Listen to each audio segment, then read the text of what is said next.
Welcome to I dream. నేను మీ భవ్య. ఇప్పుడు మనతో పాటు ఉన్నారు సర్జికల్ గ్యాస్ట్రోఎంట్రాలజిస్ట్ డాక్టర్ శ్రీమన్నారాయణ. నమస్తే సార్, ఎలా ఉన్నారు సార్? ఈ పర్టికులర్ కోలన్ క్యాన్సర్ కి సంబంధించి సిమ్టమ్స్ యాక్చువల్ గా ఎలా ఉంటాయి, దాన్ని బట్టి అసలు అది తెలియకుండా ఇగ్నోర్ ఎక్కువగా అందరూ కూడా ఎలా ఇగ్నోర్ చేస్తూ ఉంటారు? జనరల్ గా అండి, ఇప్పుడు మన పెద్ద పేగి ఏంటంటే లాస్ట్ ఒక 20 సెంటీమీటర్స్ కాకుండా మిగతాదంతా మోషన్ లూజ్ గా ఉంటది అనమాట, అంటే వాటరీ మోషన్ ఉంటది అనమాట. సో కంప్లైంట్ ఏంటంటే అంత ఉండవు జనరల్ గా ఎందుకంత చెప్పాల్సి వచ్చింది అంటే, సపోజ్ మనకి పేగుల్లో కానీ ఎక్కడైనా గడ్డలాగా వచ్చింది అనుకోండి. క్యాన్సర్ అంటే గడ్డ కదా, గడ్డ డైరెక్ట్ గా కంప్లైంట్ ఇవ్వదండి మీకు. గడ్డ ఆ ట్యూబ్ ని బ్లాక్ చేయాలన్నమాట. సపోజ్ మీకు లివర్ డ్రైనేజ్ పైప్ లో ఒక గడ్డలాగా వచ్చింది, గడ్డ ఆ ట్యూబ్ ని బ్లాక్ చేస్తే పేషెంట్ కి జాండిస్ వస్తుంది. యూరిన్ పైప్ లో వచ్చింది, యూరిన్ ని బ్లాక్ చేస్తుంది. అట్లా గొంతులో వచ్చింది, ఫుడ్ పైప్ లో వచ్చింది, ఆ ఏరియాని బ్లాక్ చేస్తుంది. బ్లాక్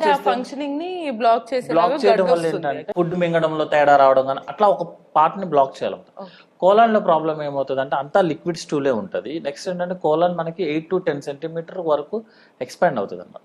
సో ఒక క్యాన్సర్ కోలాన్ ని బ్లాక్ చేయడం అనేది జరగదు. సో కోలాన్ క్యాన్సర్ కి జనరల్ గా కంప్లైంట్ రావడం కూడా తక్కువ యాక్చువల్ గా చెప్పాలంటే. అసిమ్టమాటిక్ గా ఎక్కువ ఉంటారు అనమాట. బట్ జనరల్ గా మనకి ఏంటంటే కోలాన్ క్యాన్సర్ వాళ్ళకి ఫ్యామిలీ హిస్టరీ ఒకటి ఉంటుంది. జనరల్ గా వాళ్ళ ఫాదర్ కో, ఫోర్ ఫాదర్ కో, లేదా గ్రాండ్ ఫాదర్ కో ఎవరికైనా మ్యాలిగ్నెన్సీ, అంటే mother co, grand mother co, what ever thing is, వాళ్ళకి మ్యాలిగ్నెన్సీ జనరల్ గా అంటే నేను చెప్పేది 1% ఛాన్సెస్ అండి. 99% ఫ్యామిలీ హిస్టరీ లేకుండానే వస్తుంది. లేకపోతే ఏం చేస్తారంటే ఫ్యామిలీలో ఎవరికైనా వచ్చింది అనుకోండి, ఇంకా నెక్స్ట్ ఫ్యామిలీ మొత్తం జీవితాంతం మాకు క్యాన్సర్ వచ్చిందని చెప్తారు. అట్లా కాదు. 100 మంది క్యాన్సర్ పేషెంట్స్ మనం తీసుకున్నాం అనుకోండి, అందులో ఒకరికి మాత్రమే ఫ్యామిలీ హిస్టరీ ఉంటుంది. 99 కోలాన్ క్యాన్సర్ పేషెంట్స్ వాళ్ళకి ఎవరికి ఫ్యామిలీ హిస్టరీలు ఉండవు. బట్ జనరల్ గా చెప్పేది ఏంటంటే ఫ్యామిలీ హిస్టరీ ఉంటే మనం కొంచెం అలర్ట్ గా ఉండమని చెప్పి. వాళ్ళకి ఇంకొకళ్ళు ఏమవుతుంది అంటే వెయిట్ లాస్ అవుతారు వాళ్ళు. యాక్చువల్గా వెయిట్ లాస్ జనరల్ గా అవుతారు. హెపటైట్ తగ్గుతుంది. మూడో కంప్లైంట్ ఏంటంటే మనం మోషన్ చెక్ చేసుకుంటున్నప్పుడు మోషన్ లో ఏమన్నా ఎల్లో కలర్ కాకుండా వేరే అదర్ కలర్స్ వస్తాయి అనమాట. లైక్ బ్లడీగా ఉండడం కానీ, లేకపోతే మోషన్ మీద బ్లాక్ కలర్ రావడం కానీ, మోషనే ఎల్లో కలర్ లో కాకుండా వేరే కలర్ లో ఉండడం కానీ, లేకపోతే మోషన్ ఒకసారి కాకుండా మల్టిపుల్ టైమ్స్ వెళ్ళడం కానీ.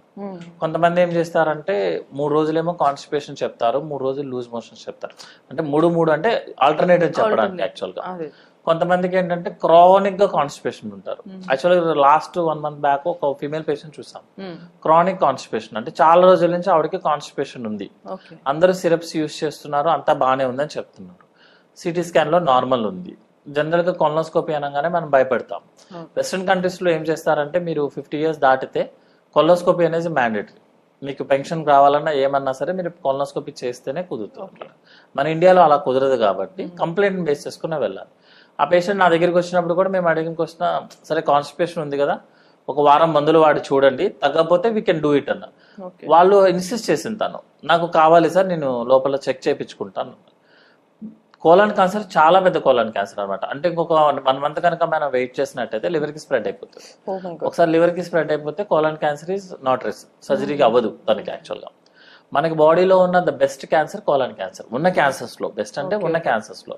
ఎందుకంటే ప్రోగ్నోసిస్ చాలా బాగుంటది. ఒకసారి పేషెంట్ కి సర్జరీ అయ్యి కీమోథెరపీ కంప్లీట్ అయింది అనుకోండి, అతని ఏజ్ గ్రూప్ ఉన్న వాళ్ళు సేమ్ సర్వైవల్ ఉంటారు అన్నమాట. సో కంప్లైంట్ బేస్ చేసుకుని ఉండాల్సి వస్తుంది. మోషన్ ఒకసారి కాన్స్టిపేషన్ అవడం, ఒకసారి లూజ్ మోషన్స్ అవడం, లేకపోతే ఎన్ని మెడిసిన్స్ వాడినా అతని కాన్స్టిపేషన్ తగ్గకపోవడం. కొంతమంది ఏం చేస్తారంటే 2 tablets డల్కోలాక్స్ మొదలు పెడతారు, 4, 5 యాడ్ అయిపోతుంటాయి. ఆయుర్వేదిక్, హోమియోపతి కూడా యాడ్ అయిపోతాయి. Motion syrups bottles companies change అయిపోతాయి, కానీ కాన్స్టిపేషన్ ప్రాబ్లం తగ్గదు. సో వాళ్ళు ఏంటంటే అలర్ట్ అవ్వాల్సి వస్తుంది. ఒకసారి కొలనోస్కోపీ, కొన్నిసార్లు సిటీ స్కాన్ నార్మల్ వస్తుంది. కొలనోస్కోపీ చేయించుకుంటే ఏంటంటే లోపల డైరెక్ట్ గా మనం కెమెరా పెట్టి చూస్తాం. సో అలార్మింగ్ సిమ్టమ్స్ ఎప్పుడు కూడా ఏంటంటే మోషన్ బెట్టే ఉంటుంది. మోషన్ కలర్ చేంజ్ అయినా, కన్సిస్టెన్సీ చేంజ్ అయినా, అంటే వాటర్ గా ఉండడం కానీ, లేదా టైట్ గా ఉండడం కానీ, టైట్ గా ఉన్నా కూడా లాంగ్ టర్మ్ గా ఉండడం. నెక్స్ట్ ఊరికే లూజ్ మోషన్స్ అయిపోవడము, ఎప్పుడు కూడా మోషన్ బాత్రూమ్కి వెళ్ళి చాలాసేపు ఉండటము. నెక్స్ట్ ఏంటంటే కలర్ చేంజ్ అవ్వటము, ఏమైనా బ్లడ్ కలర్ కానీ. బ్లడ్ డైరెక్ట్ గా రాదు కోలాన్ క్యాన్సర్ లో. జనరల్ గా బ్లడ్ మిక్స్ అయి వస్తుంది అండి, మోషన్ తో పాటు మిక్స్ అయి వస్తుంది. లేదా బ్లాక్ కలర్ రావడం కానీ. ఏ కంప్లైంట్ ఉన్నా కూడా బెటర్ టు గో. ఏజ్ అనేది అసలు కంప్లీట్ గా ఇంతకు ముందు అన్నట్టు ఏజ్ ఇస్ నెంబర్ లాగే అనమాట. ఇంతకు ముందు లాగా ఓల్డ్ పీపుల్ లోనే క్యాన్సర్స్ రావాలి, యంగ్ పీపుల్స్ లో రాదు అని అసలు రూల్ ఎక్కడా లేదు. నేను లాస్ట్ ఇయర్ లో 18 years బాయ్ అసలు కంప్లీట్లీగా స్ప్రెడ్ అయిపోయిన క్యాన్సర్స్ చూస్తాము. 19 years 100 years వాళ్ళు కూడా ఏమీ లేకుండా కూడా చూస్తాము. అంటే ఈ పేషెంట్ కి గ్యారంటీ కొలాన్ క్యాన్సర్ అనుకున్న వాళ్ళు ఎవరికి కొలాన్ క్యాన్సర్స్ ఉండవు. సో మనం ఏంటంటే ఒక స్టెప్ ముందే వేయాల్సి వస్తుంది. ఎందుకు అంటే బెస్ట్ ప్రోగ్నోసిస్ వస్తుంది యాక్చువల్లీ. డిటెక్ట్ అయితే దానికి సంబంధించి ట్రీట్మెంట్ ఇవన్నీ చేయడం అనేది కామన్. బట్ దీన్ని ఎర్లీ లైఫ్ స్టైల్లో ఇది రాకముందు కానీ ఈవెన్ వచ్చిందని డిటెక్ట్ అయిన తర్వాత కానీ ఫుడ్ ద్వారా వాళ్ళు ఎన్ని లైఫ్ స్టైల్ డిఫరెన్సెస్ ద్వారా దీన్ని సెట్ చేసుకునే ఛాన్సెస్ ఉంటాయి? జనరల్ గా అండి మోర్ వెజిటేబుల్స్ తీసుకొని హై ఫైబర్స్ తీసుకొని మీకు మోషన్ కనుక ఫ్రీగా వెళ్తే జనరల్ గా క్యాన్సర్స్ వచ్చే ఛాన్సెస్ తక్కువ ఉంటాయి అంటాము. ఎందుకు అంటే యాక్చువల్ గా క్యాన్సర్ అనేది మనకి జెనెటికల్ గానే వస్తుంది. జెనెటికల్ గా అంటే ఫ్యామిలీ అని కాదు, మన బాడీలో ఆల్రెడీ ఇంప్రింట్ అయ్యి వస్తుంది అనమాట. దాన్ని మనము ఎక్స్ట్రా చేసి చెడగొట్టుకుంటాము. ఎట్లా అంటే ఆల్కహాల్ తీసుకోవడం, స్మోకింగ్, ఇవన్నీ ఏంటంటే మన యొక్క టిష్యూ మీద ఎక్కువగా డ్యామేజ్ ఎక్కువ చేస్తాయి. సో టిష్యూ రిప్లికేషన్స్ ఎక్కువ ఉంటుంది. అంటే టిష్యూ చనిపోయి మళ్ళీ కొత్తది రావడానికి ఫాస్ట్ గా ఉంటుంది సైకిల్. ఎప్పుడైనా సరే ఫాస్ట్ సైకిల్ ఉందనుకోండి మన బాడీ కంట్రోల్ తప్పేస్తుంది. దాన్నే క్యాన్సర్ అని చెప్తాం. సో ఆల్కహాల్ తీసుకున్నా, స్మోక్ చేసినా, రెడ్ మీట్ తీసుకున్నా, మోర్ నాన్ వెజిటేరియన్ ఎక్కువ తీసుకున్నా, ప్రాబ్లం ఏంటంటే నాన్ వెజిటేరియన్ ఎక్కువ తీసుకున్న దానికి నాన్ వెజ్ తీసుకోవద్ద దానికి చాలా డిఫరెన్స్ ఉంటుంది యాక్చువల్లీ. సో నాన్ వెజ్ మరి వారానికి ప్రతి రోజు తీసుకుంటానంటే కష్టం అవుతుంది అన్నమాట. ఎందుకు ఇంత చెప్పాల్సి వస్తుంది అంటే మోర్ నాన్ వెజ్ తీసుకున్నప్పుడు హై ప్రోటీన్ ఉంటుంది యాక్చువల్గా. హై ప్రోటీన్ మనకి డైజెస్ట్ అవ్వదు, అది కోలాన్ లో ఉంటుంది. దాన్ని మన బ్యాక్టీరియా డైజెస్ట్ చేస్తుంది యాక్చువల్గా. సో మన బాడీ డైజెస్ట్ చేసుకోవాల్సింది బ్యాక్టీరియా డైజెస్ట్ చేస్తే డ్యామేజ్ ఎక్కువ ఉంటుంది అనమాట. సో నాన్ వెజ్ మాక్సిమం తగ్గించుకుంటూ రెడ్ మీట్ కానీ నెక్స్ట్ వేరే అదర్ యానిమల్స్ మీట్లు తీసుకోవడం అవన్నీ తగ్గించుకుంటే కోలాన్ క్యాన్సర్స్ వచ్చే ఛాన్సెస్ తక్కువ ఉంటాయి. అండ్ ఫైబర్ ఎక్కువ ఉండాల్సి వస్తుందండి. ఫైబర్, వాటర్ ఎక్కువ ఇంటేక్ చేసుకుని ఫిజికల్ యాక్టివిటీస్ ఇంప్రూవ్ చేస్తే ఏమవుతుంది అంటే మనకి బౌల్కి బ్లడ్ సర్క్యులేషన్ పెరుగుతుంది యాక్చువల్లీ. అందుకే మార్నింగ్ అందరూ నడిస్తే మోషన్కి వెళ్తారన్న కాన్సెప్ట్ అదే అనమాట. మనం ఫిజికల్ యాక్టివిటీ ఎక్కువ ఉంటే బ్లడ్ సర్క్యులేషన్ పెరిగి మోషన్ మూవ్మెంట్ ఎక్కువ వస్తుంది అనమాట. సో ఇవి ప్రివెంట్ చేస్తాయి యాక్చువల్గా రాకుండా ఉండడం కోసం. కొంతమందికి ఏంటంటే మనము వేరే అదర్ ప్రాబ్లమ్స్ కోసమని కొలనోస్కోపీ చేస్తామండి. అందులో పాలిప్స్ దొరుకుతాయి యాక్చువల్గా. పాలిప్స్ అంటే ఎక్స్ట్రా ఫింగర్స్ లాగా అనమాట. కొంతమందికి ఎక్స్ట్రా ఫింగర్స్ లాగా మన కోలాన్ లోపల కూడా ఎక్స్ట్రా గ్రోత్ ఉంటాయి. అవి క్యాన్సర్స్ కాదు, కానీ దాంట్లో జనరల్ గా సెల్స్ రిప్లికేట్ అయ్యేదానికన్నా ఎక్కువగా ఫాస్ట్ గా రిప్లికేట్ అవుతుంది. సో నీకు మేము కింద చెప్పినట్టు ఒక సెల్ గనక ఎక్కువ డ్యామేజ్ అయ్యి ఎక్కువ సార్లు రీబర్త్ అవుతుంది అనుకోండి, బాడీ కంట్రోల్ తప్పేస్తుంది. సో ఆ పాలిప్స్ కూడా ఏంటంటే ఎక్కువగా సర్క్యులేషన్ ఉంటుంది దాంట్లో, అంటే ఎక్కువగా సెల్ రీసైకిల్ అవుతుంటుంది. సో పాలిప్స్ క్యాన్సర్స్ కింద కన్వర్ట్ అవుతాయి. సో జనరల్ గా 40 years అబోవ్ ఉన్న వాళ్ళకి ఎవరికైనా మనం పాలిప్ ఐడెంటిఫై చేసామనుకోండి, అది క్యాన్సర్ కాదు కానీ క్యాన్సర్ ని లీడ్ చేస్తుంది, క్యాన్సర్ కింద కన్వర్ట్ అయ్యే ఛాన్సెస్ ఎక్కువ ఉంటాయి. సో సింపుల్ గా కొలనోస్కోపీలో రిమూవ్ చేయించుకోవాలన్నమాట. సో ప్రివెంట్ చేయాలి అంటే this is the reason. Symptoms A problem వచ్చినా అలర్ట్ అయితే సరిపోతుంది. సో ప్రాబబ్లీ సిమ్టమ్స్ వచ్చినప్పుడు వెంటనే అలర్ట్ అవ్వాలి. అండ్ బిఫోర్ దట్ మామూలుగా వాళ్ళ లైఫ్ స్టైల్లో మీరు చెప్పిన యాక్టివిటీస్ చేస్తే మోస్ట్లీ ఇబ్బంది అవ్వకుండా ఉంటది. అంటే మనకు ఆల్రెడీ జెనెటికల్ ఇంప్రింట్ అనేది మనం ఎక్స్ట్రా బర్డెన్ ఎక్కువగా అదే ఆల్రెడీ పుండు మీద కారం ఉండకూడదు. అంటే జనరల్ గా అందరూ ఇప్పుడున్న క్వశ్చన్ అండి, ఫస్ట్ అందరూ ఆల్కహాల్ స్మోక్ చేస్తే క్యాన్సర్ వస్తుందా ఫస్ట్ క్వశ్చన్ అందరు అడుగుతారు. కానీ మనకు వచ్చే పేషెంట్స్ లో 70% క్యాన్సర్ పేషెంట్స్ ఎవరు ఆల్కహాల్ స్మోక్ చేయరు. అవును సార్, కొంతమంది లిటరల్లీ అస్సలు అవి చూడని వాళ్ళకి క్యాన్సర్ వచ్చి చనిపోతూ ఉంటారు కదా. బట్ ఇక్కడ మోస్ట్లీ ఎక్కువగా మనం చూసుకుంటే క్యాన్సర్ ఆల్కహాల్ స్మోకింగ్ చేయొద్దు అని అంటారు. మరి ఇది ఎలా? క్యాన్సర్ ఆల్కహాల్ స్మోక్ చేసిన వాళ్ళకి ఏంటంటే వేరే అదర్ ప్రాబ్లమ్స్ ఎక్కువ వస్తాయి యాక్చువల్ గా. They will go before cancer వచ్చే టైం కన్నా వాళ్ళు ముందే వెళ్ళిపోతారంటే మోర్టాలిటీ ముందే ఉంటది అనమాట. సో జనరల్ గా మేము క్యాన్సర్ అనేది రాకపోవచ్చు కానీ అదర్ హెల్త్ ముందు వెళ్ళిపోతారు. క్యాన్సర్ రావడానికి మీరు 50-60 years వరకు వెయిట్ చేయాలి. వీళ్ళు ఏం చేస్తారంటే 40 years కి ముందే బయలుదేరుతారు అనమాట. సో అది ఒక మెయిన్ రీజన్. ఇంతకు ముందు మనం ఇప్పుడు క్యాన్సర్ వల్ల స్మోక్ వల్ల క్యాన్సర్ వస్తుంది అని చెప్పి ఎట్లా ప్రూవ్ చేయగలను? నేను ప్రూవ్ చేయలేను యాక్చువల్గా. అంతేగాని ఒక పేషెంట్ ని కూర్చోబెట్టి నువ్వు స్మోక్ చేయని చెప్పి ఆ పేషెంట్ నేను 100 సంవత్సరాలు ఫాలో చేయడం కుదరదు యాక్చువల్. పాతకాలంలో ఏం చేసేవాళ్ళంటే క్యాన్సర్ ఉన్న పేషెంట్ వాళ్ళని హిస్టరీ అడిగితే వాళ్ళకి ఈ స్టోరీలు ఉండేవి. సో ఎందుకంటే వాళ్ళ సర్వైవల్ ఎక్కువ ఉండేది కాబట్టి. ఇప్పుడు ఏమవుతుందంటే సర్వైవల్ ఇంకా ఎక్కువైంది యాక్చువల్లీ. సో 60-70 years ఏజ్ వస్తున్నారు, వాళ్ళకి అసలు హిస్టరీయే ఉండదు. ఎందుకంటే ఆ హిస్టరీ ఉన్న వాళ్ళు ముందే వెళ్ళిపోతారు. సో అంతేగాని క్యాన్సర్ స్మోక్ చేయొచ్చు కదా ఇంకెందుకు ఎలాగో వస్తుంది కదా అని అట్లా కుదరదు యాక్చువల్గా. క్యాన్సర్ ఆల్కహాల్ వల్ల స్మోకింగ్ వల్ల 100% వస్తుంది. అది కూడా ఏంటంటే 2 to the power of 2 లాగా వస్తుంది అనమాట. అంటే మనము ఇంక్రీజ్ చేస్తుంటాము రిస్క్ ని. ఆల్కహాల్ చేసే వాళ్ళకి 2 times వస్తే స్మోక్ ఆల్కహాల్ 2 కలిపి చేసి విత్ మీట్ తినే వాళ్ళకి 2 అలా యాడ్ అయిపోతే వెళ్ళిపోతుంది. It's not a plus, it is into actually. Okay, for example ఇప్పుడు ఒకవేళ సపోజ్ ఎగ్జాంపుల్ గా ఒక 20-25 years బాబు అబ్బాయి ఆర్ ఎనీ అదర్ టీనేజర్ అమ్మాయి ఆర్ అబ్బాయి వాళ్ళు smoke, cigarette and also meet regular consumption తీసుకుంటే వాళ్ళకి ఎప్పుడో 50 years కి రావాల్సిన క్యాన్సర్స్ 40 years కే వచ్చేస్తుంది. 40 years కి వాళ్ళ ఏజ్ 40 years కే వచ్చేస్తుంది అనమాట. వాళ్ళ ఏజ్ ని బట్టి ఆ 25 నుంచి ఆ 40 years కే వచ్చేస్తుంది. అంటే జనరల్ గా క్యాన్సర్స్ అనేది మన జెనెటిక్స్ లో ఇంప్రింట్ అయి వస్తాం. ఓకే, మనము ముందు తెచ్చుకుంటాం అంతే డిఫరెన్స్. అంతేగాని అవి తాగితే ఏం కాదు ఎలాగో. ఇప్పటికే ఆల్రెడీ అలవాటు అయిపోయిన వాళ్ళు ఉంటారు కొంతమంది, మరి ఇమీడియట్ గా లైక్ ఇప్పుడు టీనేజర్స్ తొందరగా అడిక్ట్ అవుతున్నారు ఇట్లాంటి వాటికి. సో వాళ్ళు దాని నుంచి బయటికి రావాలంటే ఫర్ ఎగ్జాంపుల్ ఒక 1 year గా ఆల్కహాల్ అండ్ స్మోక్ కన్సంప్షన్ తీసుకున్న వాళ్ళు ఎవరైనా ఉంటారు. సో వాళ్ళు వెంటనే ఇమీడియట్ గా ఆపితే తర్వాత మళ్ళీ ఖచ్చితంగా ఇట్లా వచ్చే ఛాన్స్ ఉంటుందా? సో మరి వాళ్ళు ఎట్లా బ్యాలెన్స్ చేసుకోవచ్చు? జనరల్ గా ఒక రూల్ ఉంటదండి, ఆల్కహాల్ రెగ్యులర్ గా తీసుకునే వాళ్ళు ఒక 1 year కనుక ఆపేస్తే, కంప్లీట్ గా ఆపేస్తే కంప్లీట్ గా మన లివర్ నార్మల్ అవ్వదు, కానీ అట్లీస్ట్ 90 to 95% నార్మల్ కి వచ్చేస్తుంది మనం గనక కంప్లీట్ గా ఆపేస్తే. యాక్చువల్ గా దట్ ఈస్ కాల్డ్ డీటాక్సిఫికేషన్. అంతేగాని ఒక వారం రోజులు తాగేసి ఒక 2 రోజులు ఆపి దాని డీటాక్సిఫికేషన్ కాదు. రెగ్యులర్ గా ఆల్కహాల్ తీసుకునే వాళ్ళని మేమేం చెప్తామంటే మీరు ఒక 1 year కంప్లీట్ గా ఆపేస్తే యువర్ లివర్ కంప్లీట్ గా 100% రాదు, ఎందుకంటే డ్యామేజ్ అయింది, ఏజ్ ఫ్యాక్టర్ కూడా ఉంటది కదా. 90 to 95% నార్మల్ కి వస్తుంది. స్మోకింగ్ కూడా సేమ్ రూల్.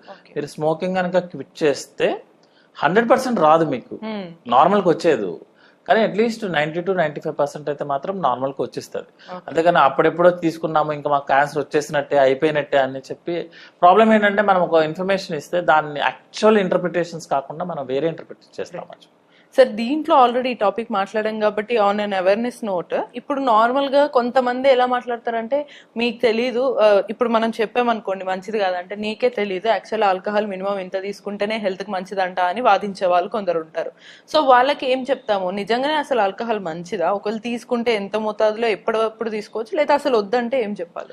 జనరల్ గా మేము ఇప్పుడు వెస్ట్రన్ కంట్రీస్ లో అక్కడ కూలింగ్ ఎఫెక్ట్ ఎక్కువ ఉంటుంది యాక్చువల్ గా అనమాట. వాళ్ళకి హాట్ కావాలి, అంటే బాడీ హాట్నెస్ హీట్ అవ్వాలి. సో హీట్ అవ్వాలి అంటే మన బాడీలో బ్లడ్ వెజల్స్ డైలేట్ అవ్వాలి. బ్లడ్ వెజల్స్ డైలేట్ చేసేది ఆల్కహాల్ మన బ్లడ్ వెజల్స్ ని డైలేట్ చేస్తుంది యాక్చువల్లీ. సో వాళ్ళకి ఏంటంటే అదొక హ్యాబిట్ లాగా వెళ్ళిపోతారు యాక్చువల్ గా అనమాట. అంటే ఎలా అంటే లైక్ 20 ml 30 ml తీసుకుని జస్ట్ ఒక హ్యాబిట్ లాగా ఉంటుంది వాళ్ళు. ఒక 30 ml కన్నా వాళ్ళు దే డోంట్ టేక్ ఇట్, ఎందుకంటే వాళ్ళకి అది రెగ్యులర్ వాటర్ లాగా వాళ్ళకి యాక్చువల్ గా. ఎందుకంటే అది తీసుకోకపోతే అక్కడ ఉన్న కోల్డ్ కంట్రీస్ కి వర్కౌట్ అవ్వరు. కోల్డ్ ఏమో మీకు బ్లడ్ వెజల్స్ ని కన్స్ట్రిక్ట్ చేస్తుంది, అంటే బ్లాక్ స్ట్రింక్ చేస్తుంది. మన ఆల్కహాల్ ఏమో డైలేట్ చేస్తుంది. మీరు అదే ప్రిన్సిపల్ ని హాట్ కంట్రీస్, మన హాట్ క్లైమేట్ ఉన్న కంట్రీలో ఒక పక్క మన క్లైమేట్ ఏమో డైలేట్ చేస్తుంది, మీరు మళ్ళీ ఆల్కహాల్ ఇచ్చి మళ్ళీ డైలేట్ చేస్తున్నారు. దేని చేస్తున్నారు? అట్లా ఉండదు. జనరల్ గా కార్డియాలజిస్ట్ వాళ్ళు హార్ట్ ఇష్యూ ఆల్రెడీ ఉన్న వాళ్ళకి, ఇట్స్ వెరీ ఇంపార్టెంట్ ఏంటంటే హార్ట్ కి ఇంపార్టెంట్ కాదు ఇది, హార్ట్ ఇష్యూస్ ఆల్రెడీ ఉండి స్టెంట్ వేసుకున్న పేషెంట్, అంటే ఆల్రెడీ బ్లాక్ అయిన పేషెంట్స్ వాళ్ళని కొంచెం ఆల్కహాల్ తీసుకోండి, అది వాసో డైలటేషన్ అంటే బ్లడ్ వెజల్స్ ని డైలేట్ చేస్తుంది అని చెప్తారు. వాళ్ళకి డాక్టర్ ప్రిస్క్రిప్షన్ ప్రకారం ఎంత ఎంఎల్ అనేది ప్రపంచంలో ఏ డాక్టర్ కూడా ఆల్కహాల్ తీసుకోండి అని ఓరల్ గా చెప్పడం గానీ, తీసుకోవచ్చు అని చెప్పడం గానీ, ప్రిస్క్రిప్షన్ లో ఇవ్వడం గానీ జరగదు. వీళ్ళంతా వీళ్ళే తీసుకుంటారు. అది ఓన్లీ నాకు తెలిసి నా నాలెడ్జ్ లో ప్రూవెన్ అయినది మాత్రం, ప్రూవెన్ అంటే ఇట్స్ ఎ సబ్జెక్టివ్ ఎర్రర్ అండి అంతే. అదేంటంటే ఆల్రెడీ హార్ట్ పేషెంట్ వాళ్ళు, ఆల్రెడీ హార్ట్ ట్రీట్మెంట్ తీసుకుంటున్న వాళ్ళు ని మినిమం ఆల్కహాల్ తీసుకోవచ్చు, very minimum alcohol, very minimum. And అది కూడా బట్ డాక్టర్ చెప్పారు, బట్ వాళ్ళంతటా వాళ్ళు తీసుకుంటారు. అది తప్ప మిగతా దాంట్లో alcohol is safe to health అని ఉండదు. ఎందుకంటే ఆ పేషెంట్స్ వాళ్ళకు కూడా ఆల్కహాల్ తీసుకుంటున్నప్పుడు ప్యాంక్రియాటైటిస్ రావచ్చు, లివర్ ఫెయిల్యూర్ రావచ్చు. ఈవెన్ ఈ లైక్ ఇప్పుడు మనం అనుకున్న ఈ కోలన్ క్యాన్సర్ అనేది ఈ హెవీ ఆల్కహాల్ కన్సంప్షన్ కి అండ్ ఈ సిగరెట్ కన్సంప్షన్ కి డెఫినెట్లీ మెయిన్ రీజన్స్ అని చెప్పొచ్చు. మెయిన్ స్మోకింగ్ అయితే 100% రీజన్స్ అండి. యాక్చువల్లీ స్మోకింగ్ మన బాడీలో ఏ పార్ట్ అయినా సరే ఇన్వాల్వ్ చేస్తుంది. అది గ్యాస్ కాబట్టి డెఫినెట్లీ నెక్స్ట్ ఏంటంటే అది మనకి బ్లడ్ లో మిక్స్ అయిపోతుంది యాక్చువల్ గా. ఆల్కహాల్ మిక్స్ అవ్వదు యాక్చువల్గా. ఆల్కహాల్ ముందు లివర్కి వెళ్ళి అక్కడ డైజెషన్ ప్రాసెస్ స్టార్ట్ అయ్యి బాడీలోకి వస్తుంది. స్మోకింగ్ అట్లా కాదు, మీకు లంగ్లోకి ఎంటర్ అవుతుంది, లంగ్లో నుంచి మన బ్లడ్ సర్క్యులేషన్ ఈచ్ ఆర్బీసీకి స్మోక్ అటాచ్ అయిపోతుంది. అది ఈవెన్ సింగిల్ సిగరెట్ అయినా మీరు 1 ఇయర్ గా ఎన్ని సార్లు తాగినా నెంబర్ ఆఫ్ సిగరెట్స్ పెరిగే కొద్దీ డ్యామేజ్ ఎక్కువ అవుతుంది. Okay. Alcohol is different. Alcohol ఏంటంటే మనం కొంచెం తీసుకున్నా మన బాడీ ఎలా మెటబలైజ్ చేసుకుంటుందా అని డిపెండ్ అనమాట. స్మోకింగ్ ఏంటంటే అందులో ఉన్న carbon dioxide, nicotine main problem అనమాట. సో నెంబర్ ఆఫ్ సిగరెట్స్ తీసుకునే కొద్దీ డ్యామేజ్ పెరిగిపోతూ ఉంటుంది. నెక్స్ట్ బాడీలో ఉన్న ప్రతి బ్లడ్ వెజల్ ని స్మోకింగ్ ఇన్వాల్వ్ చేస్తుంది యాక్చువల్లీ. సో క్యాన్సర్స్ ని ఇంక్రీజ్ చేస్తుంది, బ్లడ్ సర్క్యులేషన్ ఇంక్రీజ్ చేస్తుంది. సో ఆల్కహాల్, స్మోకింగ్ చూస్ 1 అంటే చూస్ 1 అని ఎవరైనా ఓపెన్ ఆఫర్ లాగా చెప్తే ఆల్కహాల్ ఇస్ బెటర్ ఆప్షన్ అనమాట. కానీ ఆల్కహాల్ తో వేరే ప్రాబ్లమ్స్ వస్తాయి. Right, definitely problem is mandatory. Problem but at least కొంచెం అన్న మన లైఫ్ స్పాన్ పెంచుకోవాలంటే life span with quality of life span పెంచుకోవాలంటే ఈ 2 అవాయిడ్ చేయడమే. 2 అవాయిడ్ చేయాలి. ఒకవేళ మీకు అవ్వట్లేదంటే ఫస్ట్ మెల్లగా స్టార్ట్ చేసేది సిగరెట్ తో స్టార్ట్ చేయాలి. మేము జనరల్ గా ఏం చెప్తా అంటే స్మోకింగ్ ఆపడం కుదరదు అంటే, స్మోకింగ్ అనేది ఒక సైకాట్రీ ప్రాబ్లమ్ అండి యాక్చువల్. అది తీసుకోకపోతే అతనికి ఇరిటేషన్ వస్తుంది, కానీ ఒక 2 పఫ్స్ తీసుకోగానే ఆ ఇరిటేషన్ తగ్గిపోతుంది. సో అప్పుడు ఆ సిగరెట్ ని పక్కన పడేయమని చెప్తాం. సో అదేంటంటే మనకి మీకు నెంబర్ ఆఫ్ సిగరెట్స్ పెరిగినా కూడా ఏంటంటే మీరు తీసుకునేది తగ్గుతూ ఉంటుంది యాక్చువల్. నెమ్మదిగా ఆపమని చెప్తాము. వీళ్ళు సడన్ గా ఆపమంటే వేరే ప్రాబ్లమ్స్ లోకి ఎంటర్ అవుతారు యాక్చువల్. సో అందుకే స్టార్ట్ చేయడమే తప్పు, స్టార్ట్ చేసిన తర్వాత స్లోగా ఆపడం కరెక్ట్. ఒకేసారి ఆపమంటే వాళ్ళు కూడా తర్వాత అగ్రివేట్ అయిపోతుంది అది problem. Okay okay, right right. చూసారు కదా, చాలా ఇన్ డెప్త్ ఇష్యూస్ అయితే మనకు ఉన్నాయి. ఒకటి కోలన్ క్యాన్సర్, ఇంకోటి సిగరెట్, ఆల్కహాల్ వల్ల ఎంత డ్యామేజ్ చేస్తుంది లైఫ్ ని, లైఫ్ స్పాన్ ని అనేది మనం చూసాము. సో ఇటువంటి మరిన్ని ఇన్ఫర్మేషన్స్ కోసమైనా, లేదు మీకు ఏమైనా డౌట్స్ ఉన్నా కూడా కమెంట్ చేయొచ్చు. అంటే then keep watching I dream.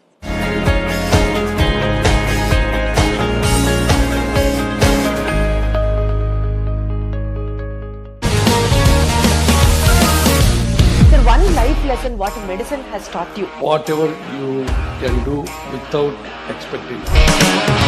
But I really believe మన పాజిటివ్ యాటిట్యూడ్ ఉంటేనే మనం ఏదైనా సాధించగలం. గట్ ని మనం కరెక్ట్ గా డీల్ చేసినట్లయితే అది మనకి పాజిటివ్ హార్మోన్స్ ని రిలీజ్ చేస్తుంది. షుగర్ వచ్చిన వాళ్ళ పరిస్థితి ఏంటి? పొట్ట దగ్గర పెరిగితే దాన్ని ఆండ్రాయిడ్ అంటారు, ఆండ్రాయిడ్ ఫోన్ కదా. అసలు థాట్స్ ఎందుకు వస్తాయి? బ్రెయిన్ డెడ్ అంటే దానికి ప్రపంచం అంతా కూడా కొన్ని నిర్దిష్టమైనటువంటి లక్షణాలు. మానసికంగా ధైర్యంగా ఉంటే క్యాన్సర్ జయించవచ్చు. You are a doctor for a cause sir, అంతే. వాళ్ళకి వచ్చిన ఆదాయం కాకుండా ఫ్రీ సర్వీస్ ఎంత